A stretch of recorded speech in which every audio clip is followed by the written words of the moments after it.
As you can see, myself and Teresa Toomey will be up next, my colleague from Quinnipiac University in Connecticut. I see we have some friends from Southern that are about 10-15 minutes right away from us. What I'm going to do, I'm just going to start with part one, and it's our pilot program to get more students, undergrad as well as graduate students, into global health. And Nicaragua is a partner we have, and I'm just going to give you a little background as well as framework, how we've begun our mission there, and then Teresa's going to take on the study that we're going to start doing and getting more students involved. So it's part one, part two. Okay. This slide is actually a slide from the World Health Organization, and this is the definition we're using for interprofessional experiences. So I'm just going to read you a little bit. You can see this, it's just a pretty slide just to keep you a little interested. It's students from 2 or more disciplines learning with, by, or from each other through debate, discussion, other interactive methods to address issues related to their patient's care and hopefully to improve their care, as well as reduce costs and improve the quality of care in that area. The next slide is actually, this is Quinnipiac University. We are very blessed to be in this building. It is called the Graduate Building. It's located in North Haven, Connecticut, which I'm sure many of you heard from Yale University, is about 10 minutes away. There's an undergrad campus about 7 minutes away, so this houses most of the graduate students. Within this building, we have health sciences, we have nursing, we have a law school, we have a medical school, OT, PT, so it is very easy in proximity to do interprofessional work. The school houses, just so you know, as a whole, Quinnipiac University, just to give you a little sense of how big we're getting. There's about 6,700 full-time undergraduate students and 3,000 graduate students. Within the nursing school, we have about 900 students and about 28 programs.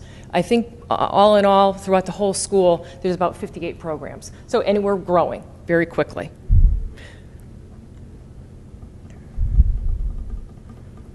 One thing I want to state about the nursing school, we are holistically endorsed. There's not many schools in the country that are, but Quinnipiac is one of them, and certainly we focus on the psychosocial as well as the spiritual aspects of patient care, as well as the physical.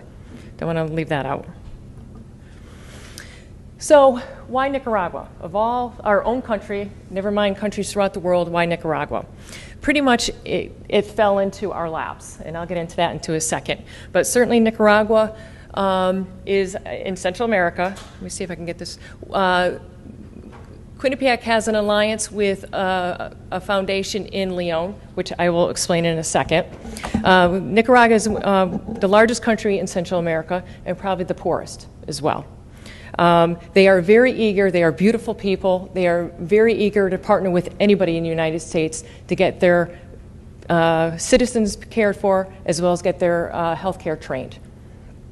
The problems in Nicaragua run deep, and I'm sure throughout the years, the Contra wars, never mind these little revolutions that are popping up. Myself and Teresa were there last year, and you can still see bullet holes like the size of softballs in the side of the hospitals. Natural disasters, they still have active hurricane, tornadoes, volcanoes, but hurricanes and all the bad weather certainly is a problem. They have an uneven distribution of wealth versus the poor, and certainly the poor don't have great access to care. Their roads, rivers, mountains, a lot of people that don't live in the city do not get great care. So there is a lot of opportunity for anybody to jump on board. The good things about Nicaragua are the literacy rate is growing. Again, the stats I have are from about 2010, so I would hope in the last 7 years things are even getting better. But it's over almost 80%, which is great. And this is stats from children 15 years and older. So that's pretty good. The sanitation and water supplies have improved. The agriculture, just to give you a little bit of background, coffee, bananas, sugarcane, cotton are huge there. They also, which I was surprised, lobster and shrimp farmers as well. One thing many people don't understand is there's not strong regulations on chemicals, and especially pesticides. You will see a lot of patients with chronic kidney disease as well as renal failure.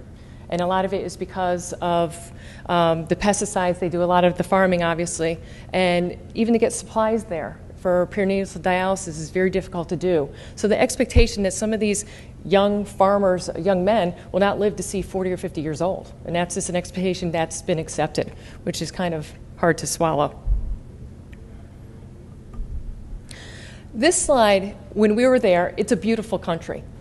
It's nestled between the Pacific Ocean and the Caribbean, so both sides of the coast are absolutely gorgeous. Again, Teresa, I did not go, but Teresa's, when she brought her delegation, you know, they bring the students to the beach for a day. Just to let you know that they, like I said, they have volcanoes that are active and not. It's one of the leaders in the world for, if anybody wants to go, ash boarding. Believe it or not, you get into a jumpsuit and you pretty much ski down or snowboard down or sit on a sled and go down the volcano. It's like snow, so it's pretty neat. The waterfalls are absolutely beautiful.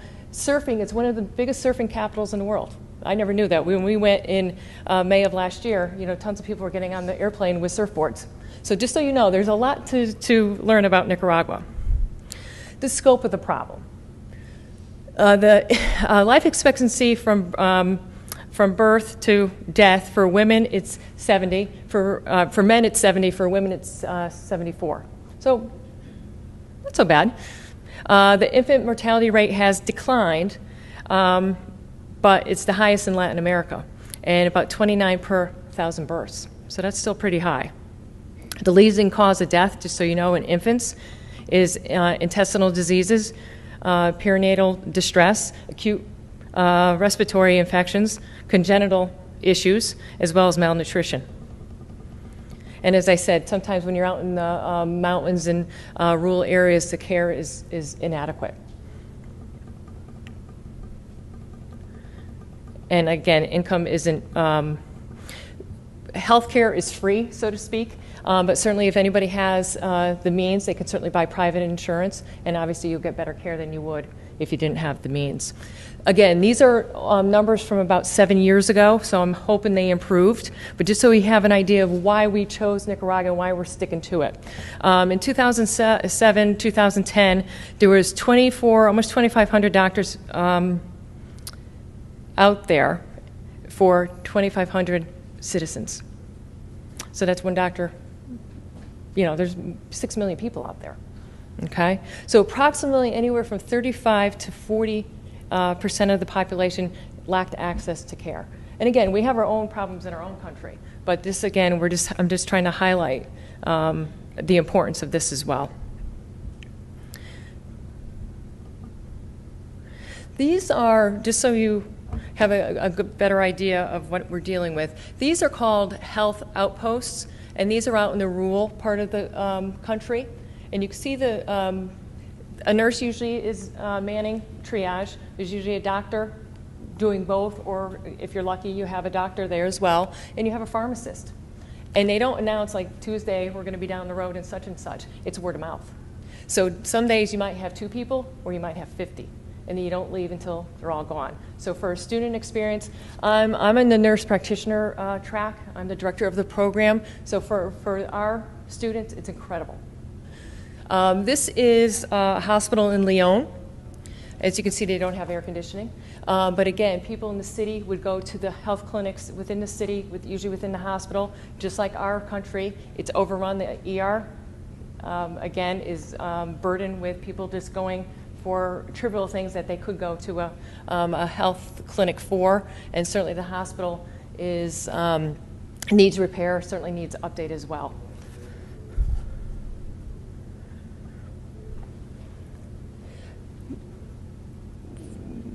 The alliance with Nicaragua started way back in 2000, and it was a very small delegation that went. And they hooked up actually with, it's called Sister City Program that was in New Haven. And again, proximity, we're about 10 minutes from New Haven. We're always in the shadows of Yale.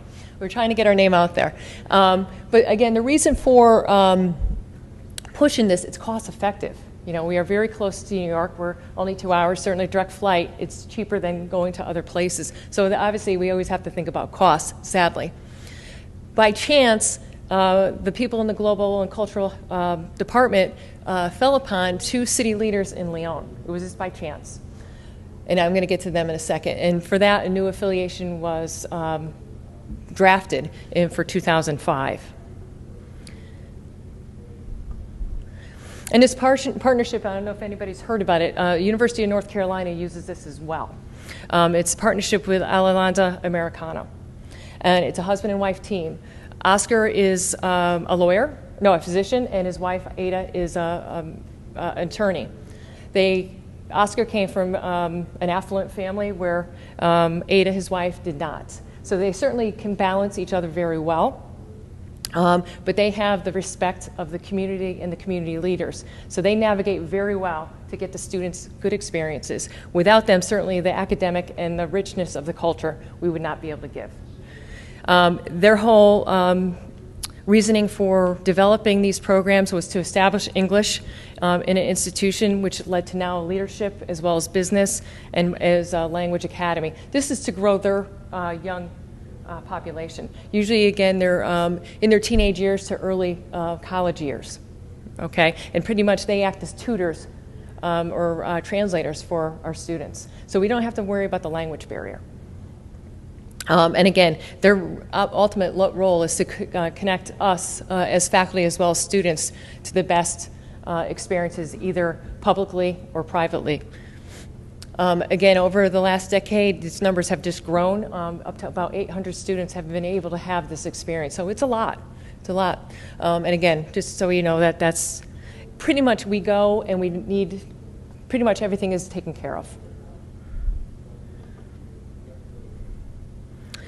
The goals of the program, this is just a collage of actually pictures that, when Teresa, you meet in a second, went in March. This started as an alternative spring break initiative for just undergrad, and it just kind of blossomed. Everybody wants to jump on board. We even have alumni that want to go back. That's how impressive the whole system works. The goals, obviously, of our program is to keep both undergrad and graduates involved, and even intermerse them at the same time if possible. Formulate a well-structured and organized program within our own nursing school as well as with the interprofessional schools within our own school. So like I said, social work and education went with us. Teresa just went with a contingent of PT and OT, and that's the program we're developing with them. Certainly change our focus as needed. After any trip, there's a debriefing where we can make changes and make it better. Certainly, all of us need, especially the wake of what happened just over the weekend, is to instill and embrace cultural diverse populations, and certainly the issues and raise awareness of being sensitive to those differences. The big thing, too, is always research. You know, there's a big gap in research, and we want to identify the gaps in the research in order to measure how we're doing as an interprofessional experience and improve upon, obviously, quality of care, our practice, safety to the patients, satisfaction to the patients, and improve, hopefully, cost is the bottom line. And that's about it for my portion. And that's it.